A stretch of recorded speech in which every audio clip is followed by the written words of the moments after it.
And it's Monday night here on Twitch. That means it is time here at Green Oaks Gaming to start looking at world building. Little shake there on the camera, sorry about that.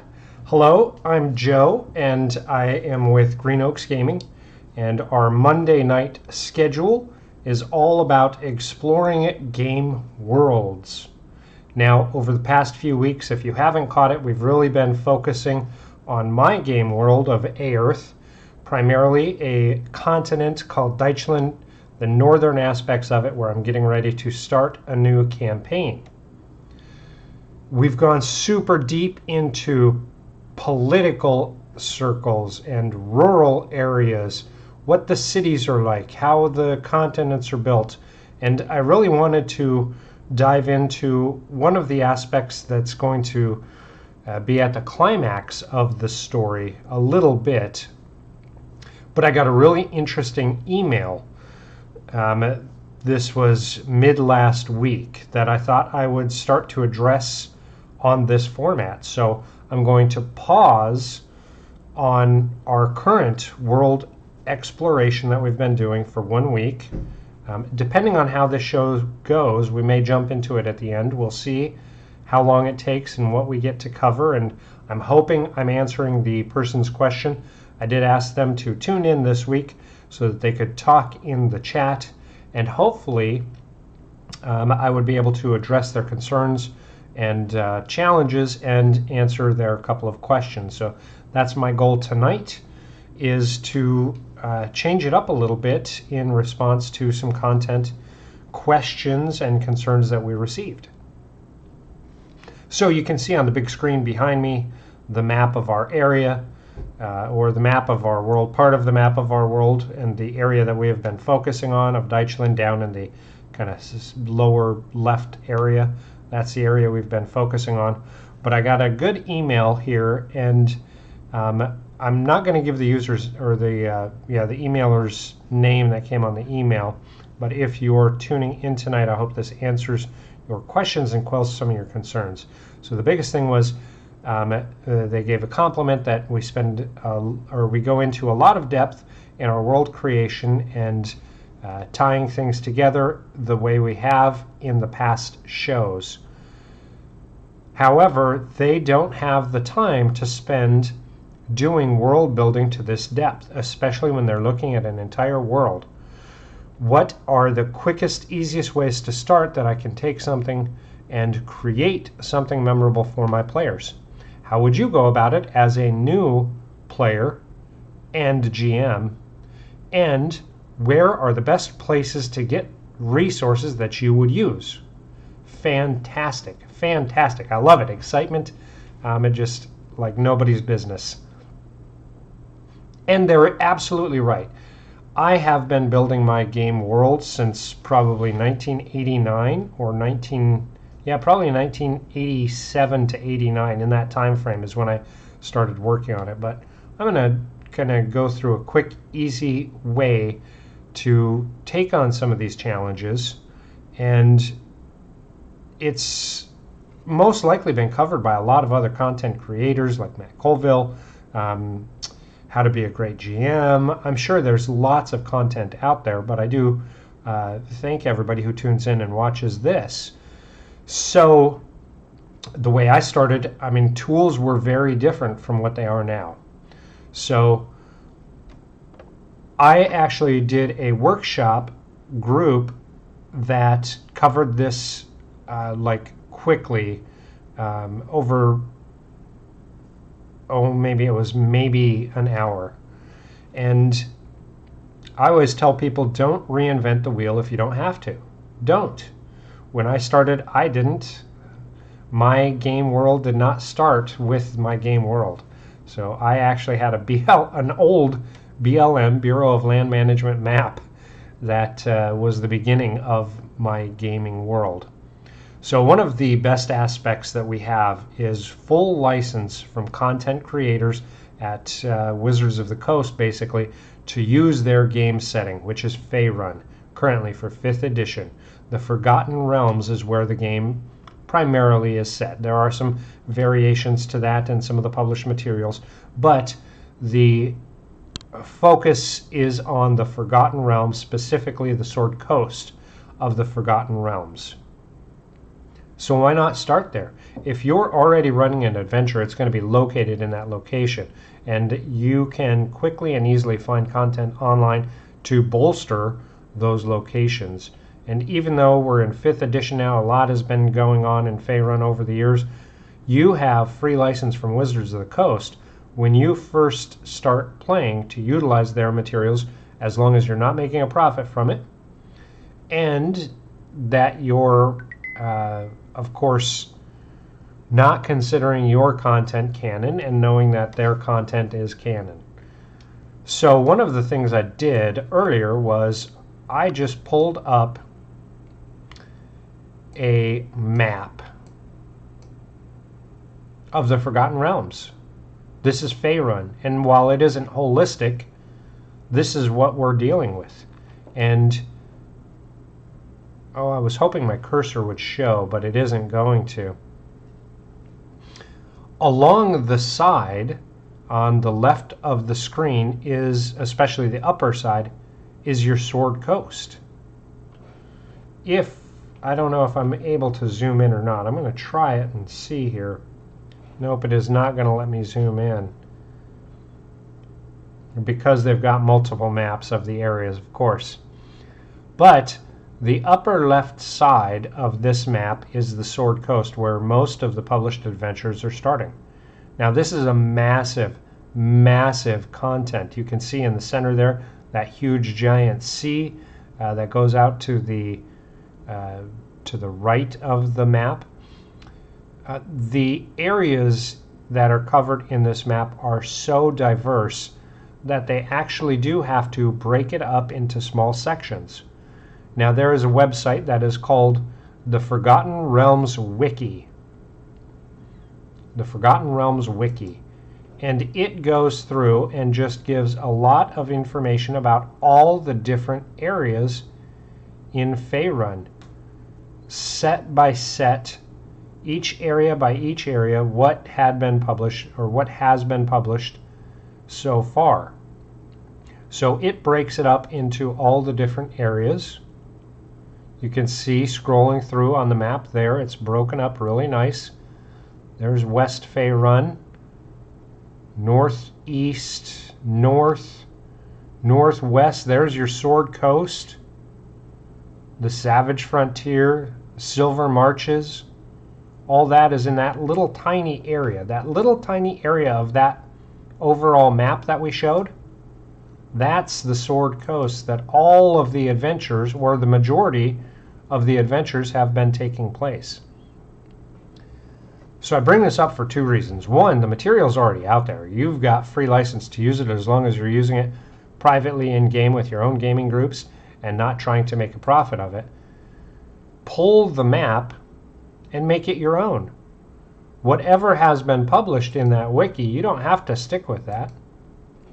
If you want to have the Sea of Swords be home to something completely different, maybe that's where your Tritons and Sea Elves have a kingdom, do it. The resources are there. If you don't have time to create your own content, start here. Print off the map or order a print of the map is probably the more ethical thing to do. And then just take it over and make it your own. As your adventuring parties go through and you populate the world with your encounters and your adventure building, jot down some notes on what's going on where and how the parties are shaping those aspects of it. And then quickly and easily, the Forgotten Realms have become your Forgotten Realms. It's one of the beautiful things about the game is you really are playing in a multiverse. Think of all the groups that are playing content based on the Sword Coast. All of those multiple groups. Thousands of them. And they're not affecting your game. And that's because it is a multiverse. Every party, every group, every gaming groups that using Icewind Dale, for instance, they're not impacting each other because it's a multiverse type of approach. what happens in their world isn't happening in yours, and what's happening in yours isn't happening in theirs. So material-wise, it's all out there for you, that you can quickly and easily find. Just a quick get-together base and then make it your own. So I highly recommend just going to the Forgotten Realms wiki and looking over the maps, finding out which one you have, seeing if it's available in print, and starting there. If you need help creating ideas of what to populate in the areas, then just use that wiki area by area and check and see if there are things that fit what you want to do in your game. Also, don't hesitate to switch them around. Maybe instead of the north where it's icy cold and all of that, that's to the south instead. Think of putting it on its axis, and everything to the south is warm and to the north is, or to the south is cold and the north is warm. But different cultural applications that have been described in some of the previous editions. So, for instance, in the Oriental Adventures, which is happening here in the east, you can move that to the coastal area where the Sword Coast currently is, if you want to have those types of aspects to your game. But so much content, and of course all of the blue links, the hyperlinks. Oh, there is my pointer on the screen. So all of those hyperlinks allow you to go through and get deeper and deeper into it, but you don't have to if you don't want to. So if you're looking at world building and overwhelmed and you don't have time, you don't have, maybe it's harder for you to be as creative and come up with ideas, really start super basic. Start with your map and then start populating it. Maybe you want to move away from the Sword Coast, as the characters have explored Waterdeep and Baldur's Gate and Neverwinter. They want to move on and keep going and adventure different places. Maybe you want to pull them out of that area. With this map, you can quickly and easily determine the next world-shaking event is going to be happening to the southeast of where they've been at, and they need to be called away from all of their support, all of the NPCs that they've come to know and love or loathe, depend on, really bring them out of their element. You've got free reign to utilize these aspects in your own games. Again, provided you're not profiting from the use or, streaming. Of course, you don't want to stream without any permissions or anything, which I am doing because I'm just doing Google searches here. So super easy. And then if you need more help filling in the blanks, boom, right there. Look at this, all of this information. And when you dive into some of these, you can see here where Waterdeep is, the Sea of Swords. Each of those is going to bring in deeper and deeper and deeper. Some of my games that I publish on DM's Guild, I actually place in the interior Faerun because it's an official area of the Forgotten Realms, but it's not explored very much in the official games. So when I publish content, I place it in the interior Faerun because it gives, I'm hoping, people an opportunity to change things up a bit, and be a little unique and different from what they have been doing in published content, hopefully draw them into some of the content that I offer and that I create. But for instance, Comir, Feudal Nation of Humans, the Dragon Coast. I love putting some of my games in there. I have 2 on DM's Guild that are located on the Dragon Coast. Pirate Isles, if you want to run a real good pirate theme, man, it's just made for it.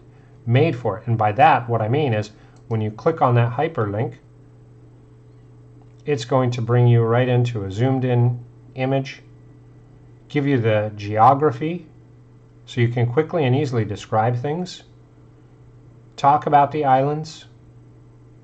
Look at some of those graphics, fantastic.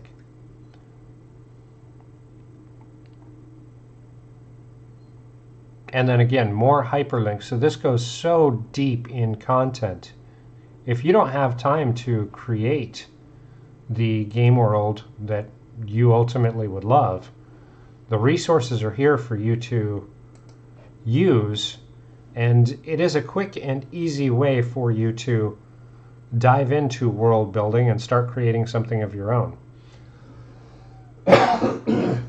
Excuse me. Now, there has been a lot of talk about, some of the things were written a long time ago, and now you have to be more cognizant about,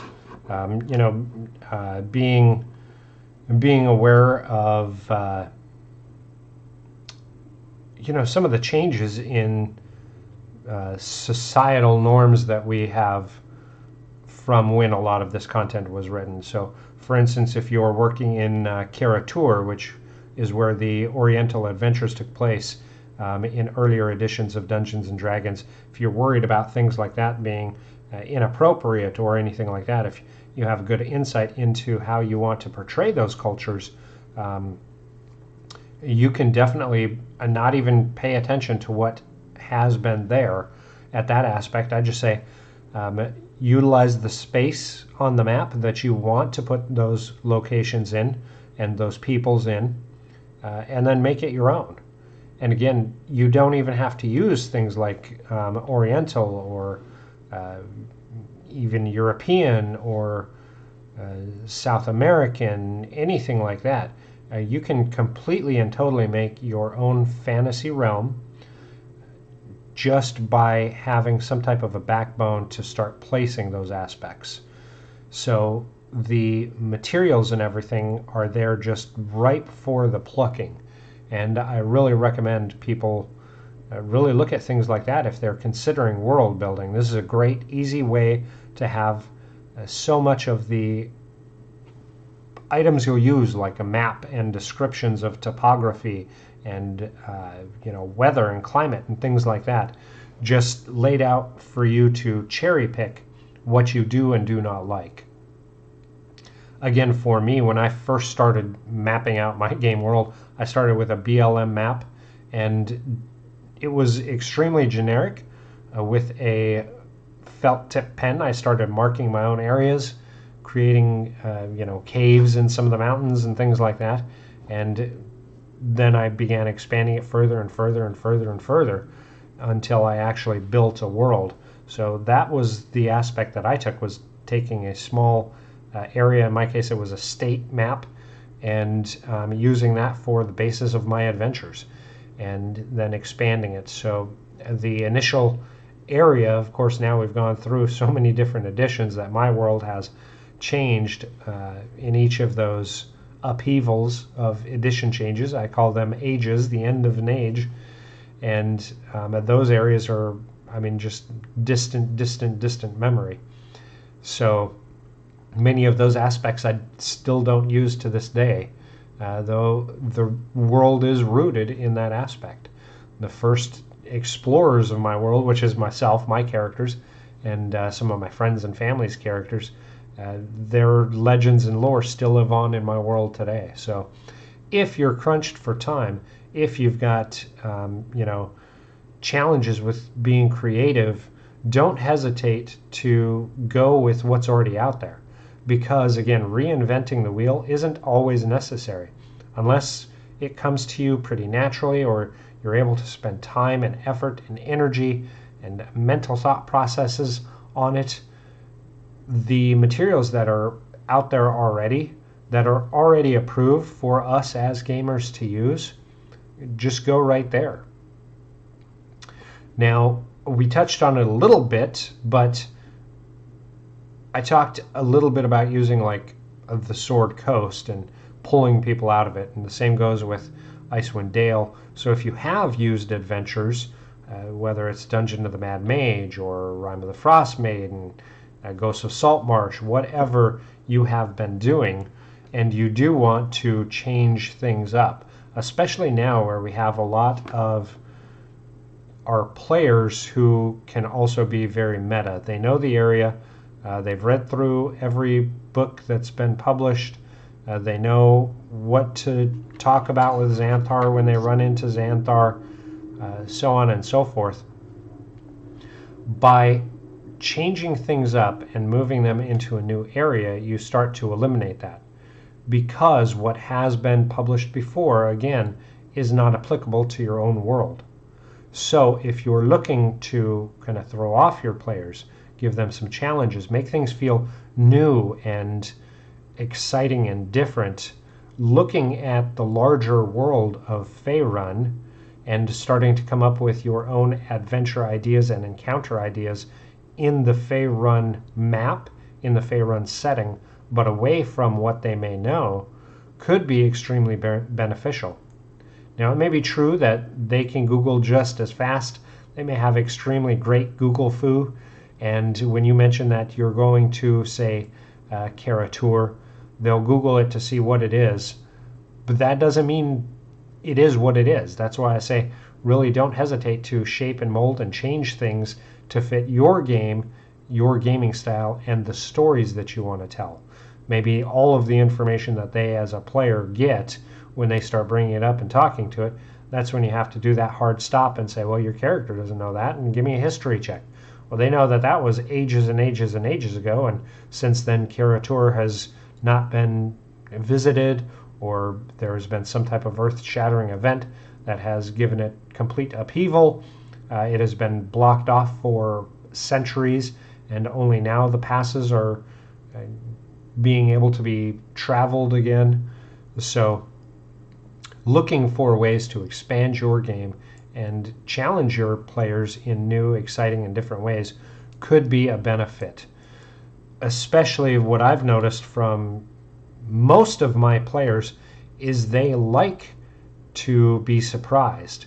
They like to have things different. While they do love to power game and they love to be on the inside as players especially, when you're able to bring that level of surprise and opportunity for them to explore something new and different as well as their character, it can be extremely rewarding and refreshing for the players themselves.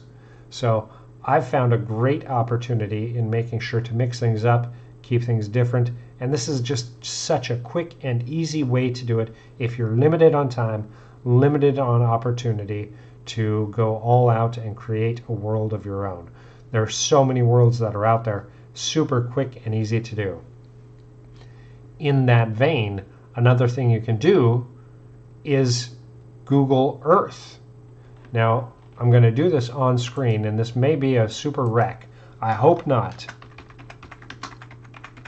But this is what I'm going to try. This was one of the biggest things I wanted to do on the stream, so making sure that I was able to have the screen function correctly was super important, and I was happy to see our IT department did not let me down and was able to get me hooked up to be able to present this. So with Google Earth, what I'm going to do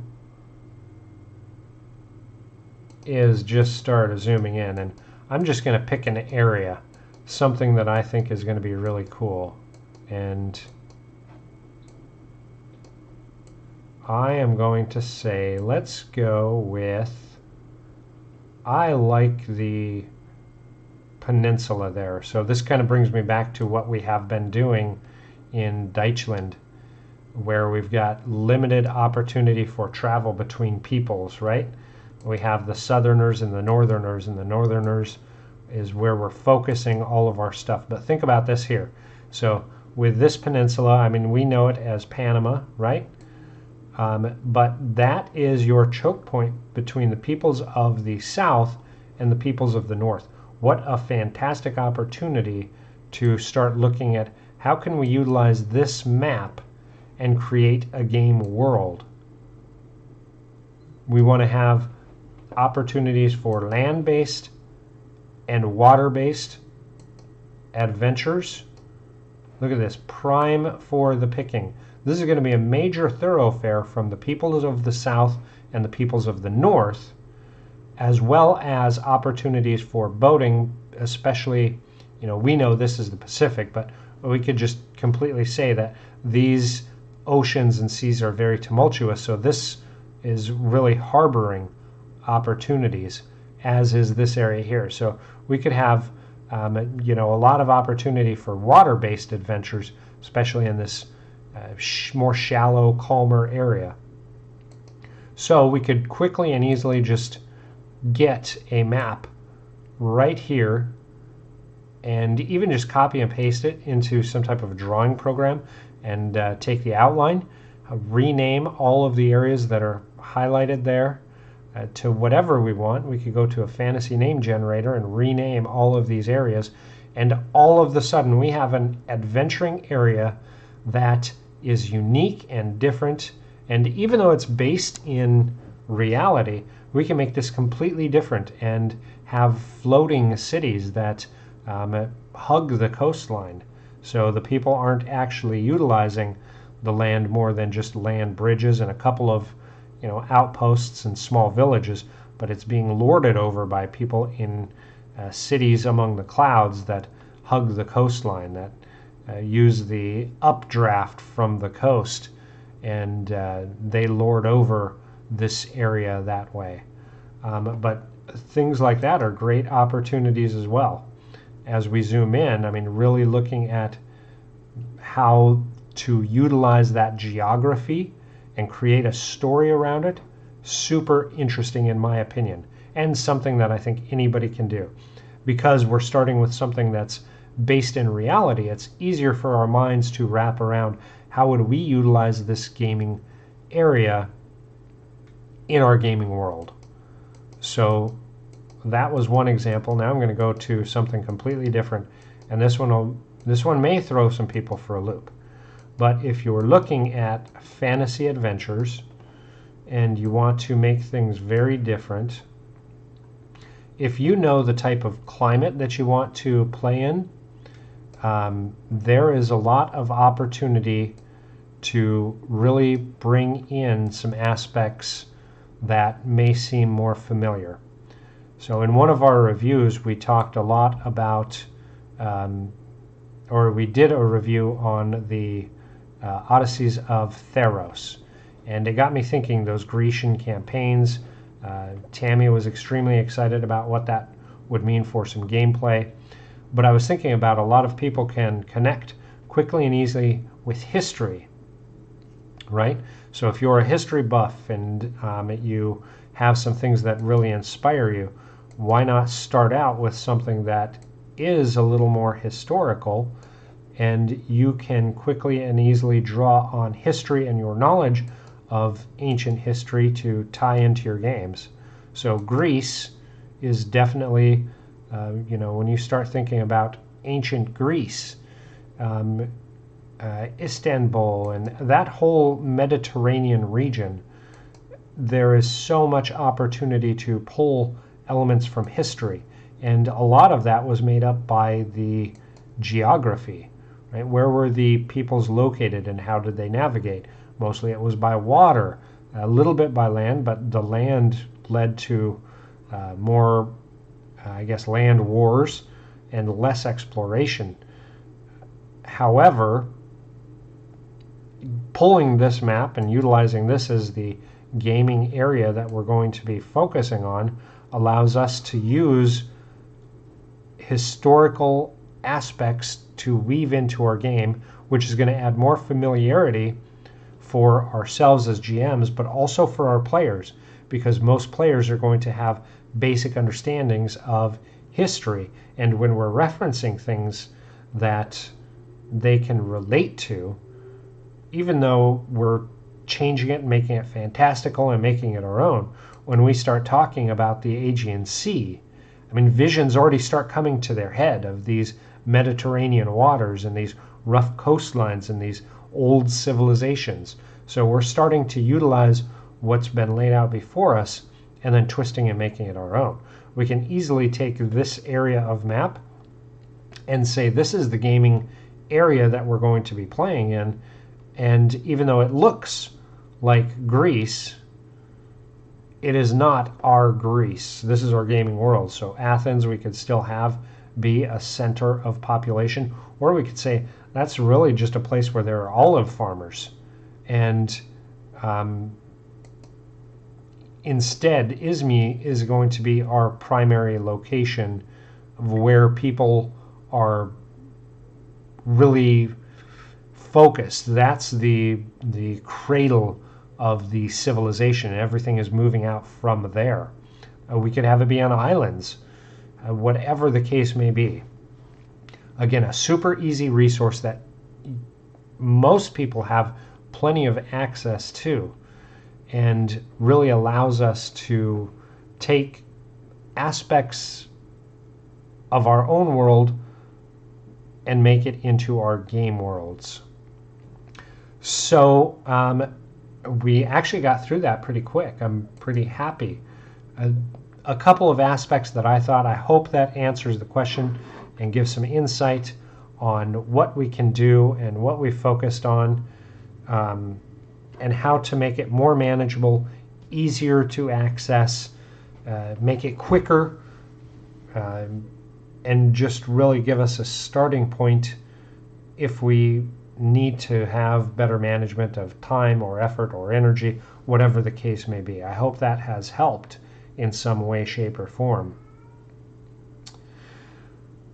But with that said, I guess we do still have half an hour. I'm a little off kilter, of course. I don't have Tammy here in the studio to help me stay on track. So some things that I'm planning are going quicker. Some things that I've planned have gone longer. So let's go ahead and dive back into our game world.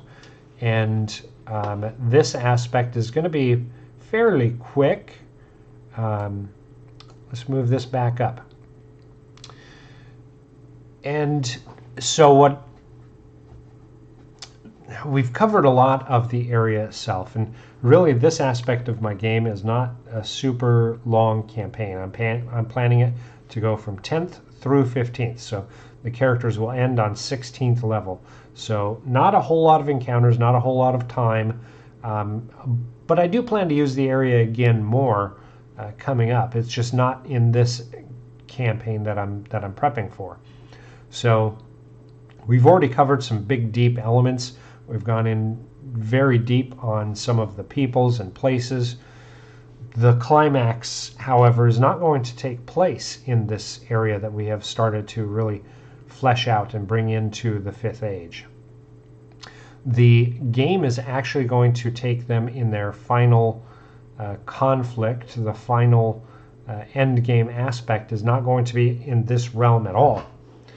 They are going to have to travel to a different plane, a completely different plane. And we'll go back to the other screen here in just a second, because I do want to bring up what I just went through is the exact same way that I did this aspect, and I've done it a number of times. But there's some content that I want to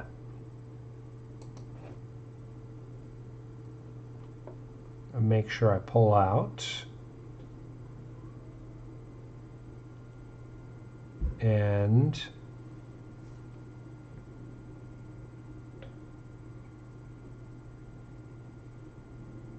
okay, here we go. So again, I'm going to change the screen up. Can see there, the party is going to have to end up or travel to and hopefully come back from Gehenna.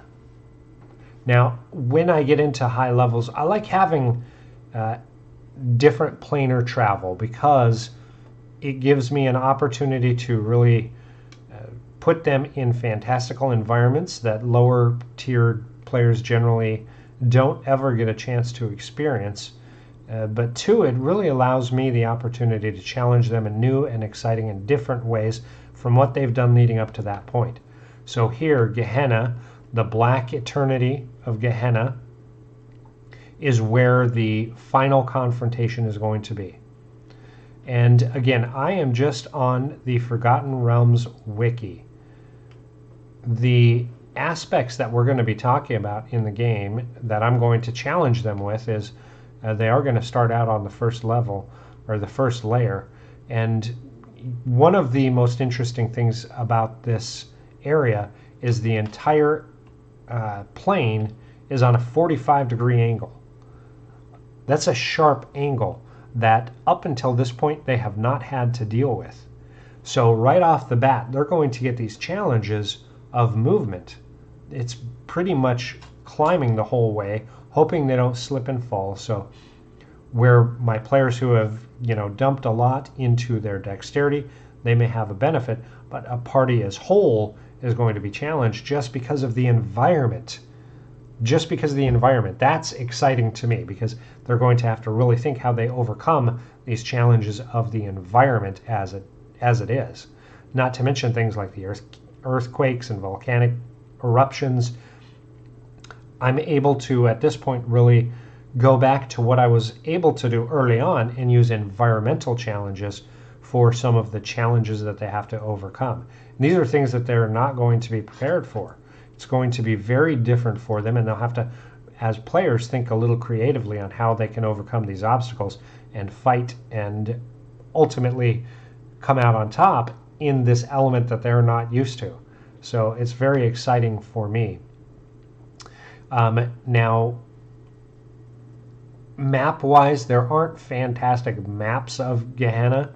So for those ones there, aside from area maps, I am not going to give them a location map or anything at all. It's all going to come down to the descriptions. So things like this, the wiki, are super important so that not only do I get a good basic understanding of what's been written before, but I can then tweak and make it my own. So as I think about, I always want to have descriptions touch 4 senses. So I'm thinking about the sight, the smell, the touch, and the taste, and also what they're hearing around them, so that I can use those in different aspects. I'll pick 4 of them at each of the ones where I need to reiterate what's going on. Ultimately on just the plains of Gehenna, which aren't really plains, right? It's a mountain, a 45-degree angle on a mountain. It's a sharp, steep climb. But then also the fortress that they're going to be going into, and then ultimately the final area where they're going to confront the final avatar of Baal and hope he does not ascend the throne of blood.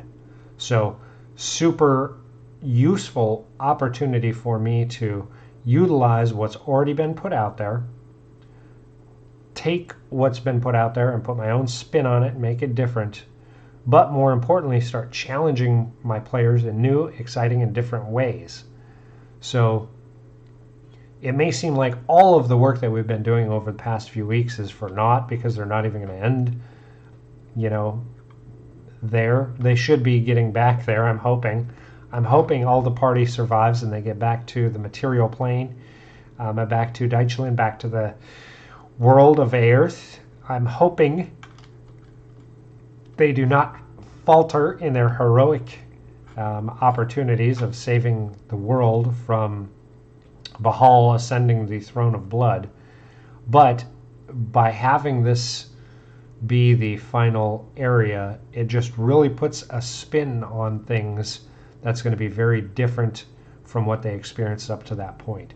So they'll go through 4 levels, and then in their 5th level, they'll be getting into Gehenna, hopefully, provided everything goes up according to plan and they follow the breadcrumb trail that I lead out for them. I mean, they may not. They may decide to stay in Deutschland and just wait for, everything to uncover, which in that case, it's going to be like Surtur destroying Ragnarok, something along those lines. It all depends on what they do. Am I leaving good enough breadcrumbs? Am I engaging them enough in the story for them to want to follow that story thread? Because I'm not going to railroad them.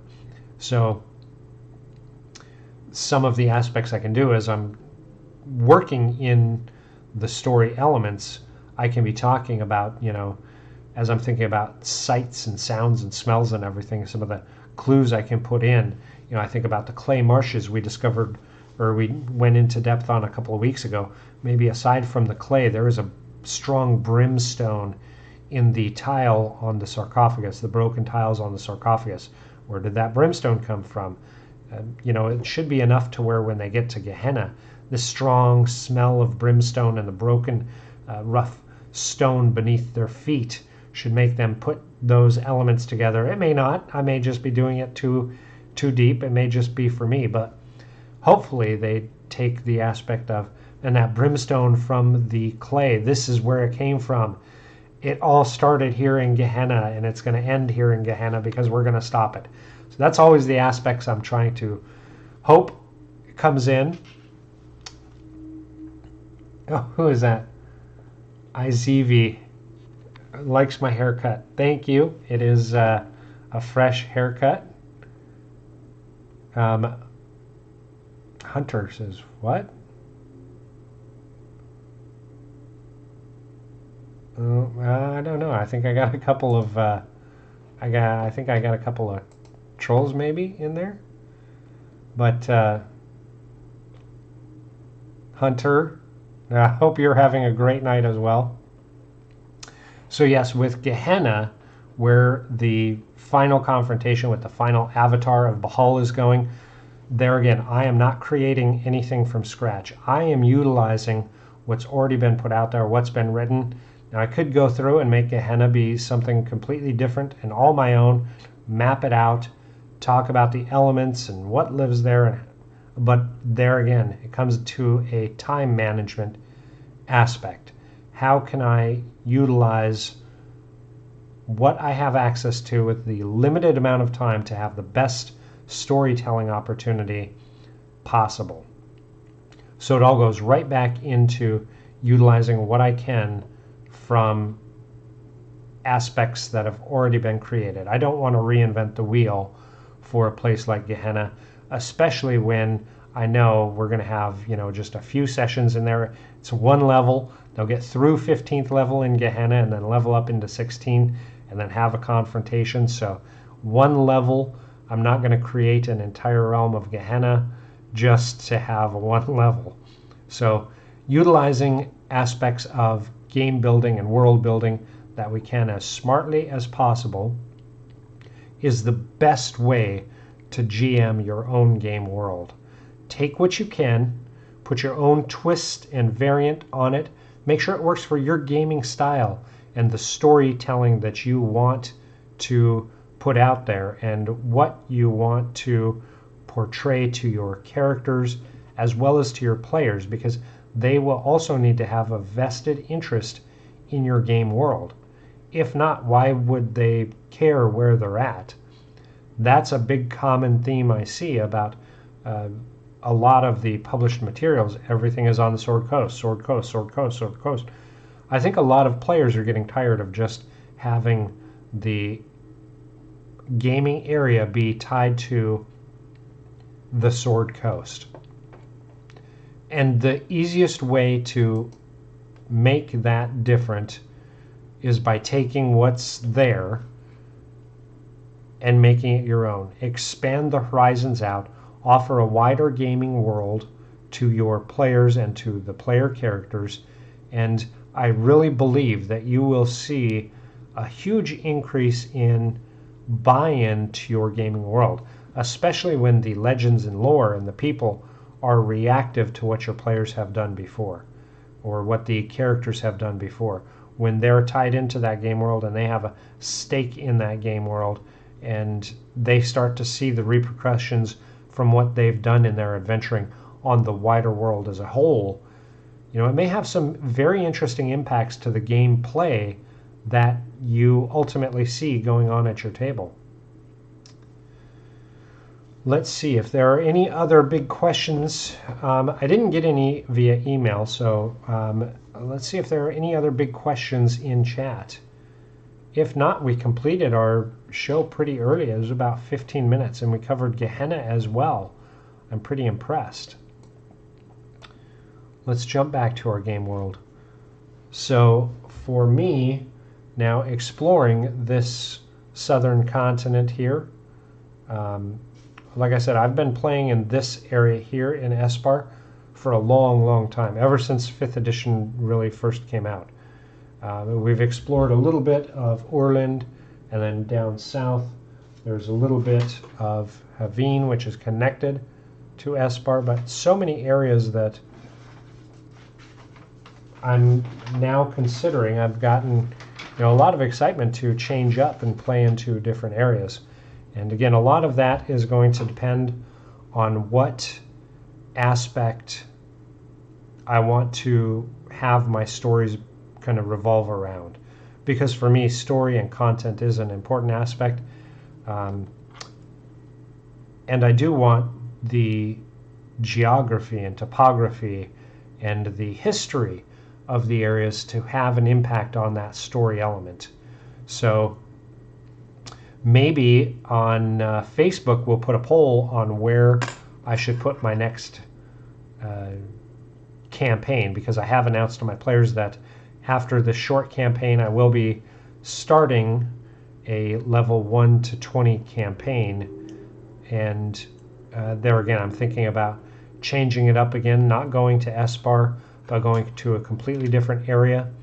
The areas of my world are very different. I put them there just to be able to utilize different climates and elements of the topography. And yeah, maybe we'll throw a poll out on our Facebook page about where we should place our next level 1 to 20 campaign, because many of these areas we just have not explored in length in any of my games for some time. So could be very interesting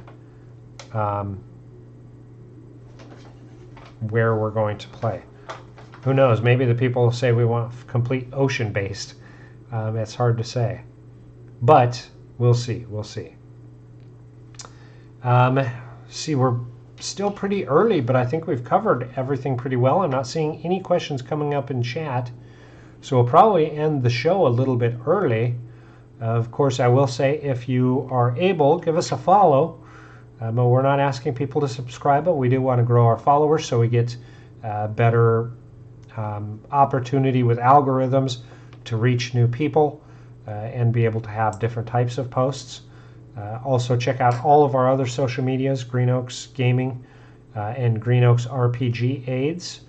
We have a YouTube channel. We also have Facebook. And then all of the videos that we do here live streaming do get moved to YouTube weekly. So if you do miss anything or want to go back and watch anything that we talk about in the show that you haven't seen, we do have all of our videos kept on YouTube as well. So you can check out our YouTube channel and catch up on content you may have missed, as well as some other content that we make specifically for YouTube. And then, of course, some of the content we keep just specifically here on Twitch. So that way we try to serve both platforms as best as possible, as well as conjointly.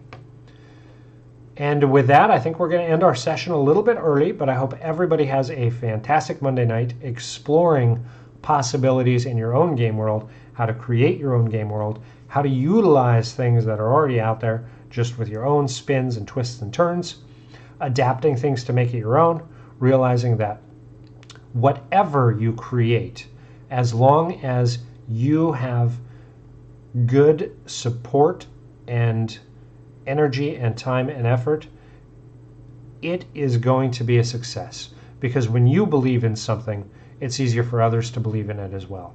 So keep that immersion going, keep your players all engaged, and let me know in some of your content and comments some of the things that you find most enjoyable, relaxing, frustrating on your own world building. Let's address them together and see if we can't overcome the crazy madness that you may face just like me, and together build something even better. Thank you, and